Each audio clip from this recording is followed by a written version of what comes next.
you want, then go out and go get it. The thing is, most of us already got it and don't know what to do with it. We ships of lost souls on a bullet train. Wake up, work, and sleep, then we do it all again every day for somebody's dreams that we never even met. We let them put a price on our time in the form of a check and let somebody tell it that's how we're supposed to live our lives. But under my interpretation, they just barely surviving unless they steadily striving, fighting to swim upstream. Now they're diving into debt to achieve the American dream, but America dreams to have a bigger slice of that pie. So we work to pay bills so we can live, so we can die. Come on. And I don't know why God's most magnificent creations be trapped in this cycle in society from lack of inspiration. Now you see us in the crowds, we faces with no faces. We'll call your bluff real quick, but we hold no aces. We take up space, but we leave few traces, no legacy for people to write about us. And it's hurtful because it seems like maybe we like running around in these circles. What happened to people that live their life from inspiration? That let their dreams sweat out their frustration, go to school, work hard, and get that education. But you might not be happy with your present situation. It's important you know, and more important you learn. Anything not moving forward is not your concern. Whatever you want to be, set up shop and create your buzz. And when you do it, you better work it and be the best that ever was. Smile every once in a while, because inspiration is free. We need more people living their life the way we want life to be. And something else somebody tell you that should already be known. Anybody who can't support your dreams, you need to leave them people alone. Straight up. Because they'll hold you stagnant and won't let you climb. Thinking that because you're not them, you're not worth that shine. And we call these people friends, but they ain't no friends of mine. They make me stay on my grind all of the time. Keep the body of a woman with a grown man's mind. So they can run their hustle, but they can't stop mine. And a person in America can stop my shine. Once I got tired and got up the nerve to stop crying, I found life had this whole new, different design that called me confident. But let somebody else tell you I'm cocky. Because when I make a move, even a mountain can't stop me. There's somebody try to block me. I act like I listen, but I see through them lies like X-ray vision, like smoke I've risen above those that try to hurt me.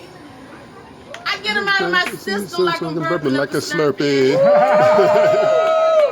I've been down so long, I don't got a choice but to rise. So I write it till it's perfect and revise it a million times. Take the unsung heroes and revive them in my rhymes. I'm a messenger in this lifetime, just trying to inspire some bright minds and spark fire from y'all behinds, because I know you can do it. And I know in our lives, we all in different stages, but I'm going to spit this right here till inspiration get contagious, because if you see me doing what I love then, maybe you can start doing what you love then. We can spread this love like warm butter on a frying pan. It comes to those who will receive it, which are those who understand it. As long as you stay inspired from that heat, from that fire, we can travel around the world till the world get tired. Have what we desire because we love what we do. Now somebody is waiting to be inspired by you.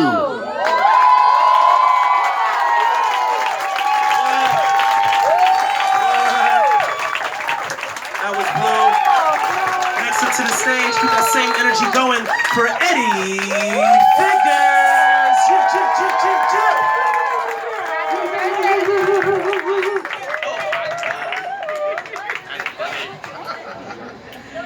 Oh, that man made me follow Blue. Ain't that incredible? How y'all doing this evening? All right. All right. Shout out to Blue Bailey. That's my poetry sister in arms right there. Going to all kinds of slams, battling each other. You know what I'm saying? I ride with you anyway. You already know that. I'll beat you on it. Stop it. All right. But anyway, so we having, like she said, we having a youth poetry festival next week called Yellow Swap. It's happening from Wednesday to Saturday. The events are free except for final stage. I'll be hosting on Fridays. Sean's gonna be hosting some events on Fridays as well. So definitely come out, check us out. I'm gonna go ahead and do a piece right quick. Damn, let's go, Ugly. I love you, big head. All right. Oh, by the way, can y'all help me with a real quick chant? Just everybody with all the energy from like right here. All right, everybody, I want you to say, Ricky.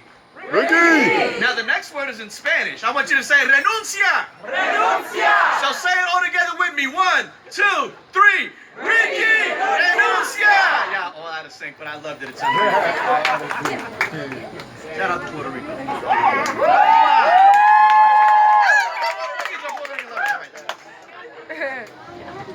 I'm gonna go and do this piece right quick. This is a journey into sound.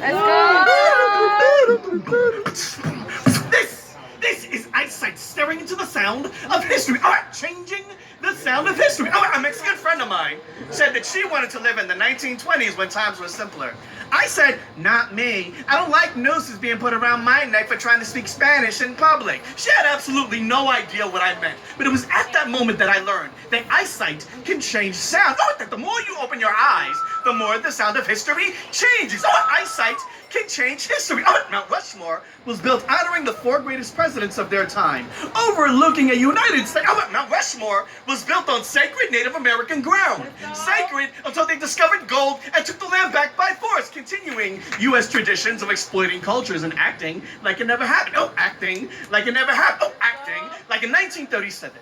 Almost 200 Puerto Ricans were shot at an illegal protest by local law enforcement in what is now known as the Massacre of Ponce. Oh, I say, in 1937, U.S. citizens were shot on U.S. soil by a U.S. colonial government at a parade celebrating the end of slavery, and we act like it never happened, proving that citizenship does not mean equality. Ask any African American. Oh, ask any Native American. Oh, ask any woman. Oh, any gay. Oh, any Muslim. Oh, history doesn't sound so sweet when your eyes are open, does it? Oh, history is written in ink, but it's documented in pencil. Oh, did you know they tried to erase slavery from the history books?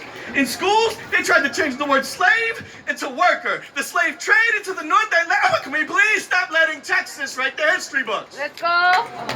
What?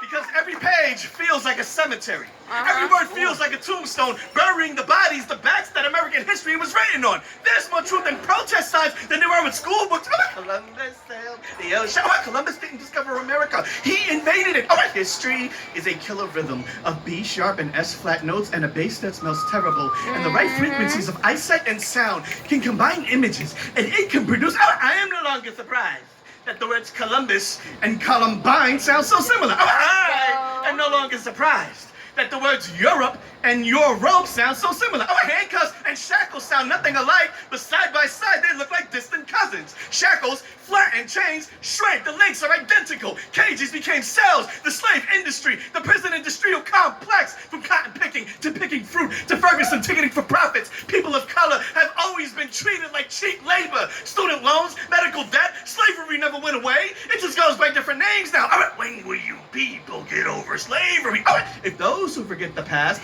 are destined to repeat it, then we will get over slavery when you stop trying to purposely forget it ever happened. Oh, when you stop trying to repeat it. Oh, when you stop trying to bring it back.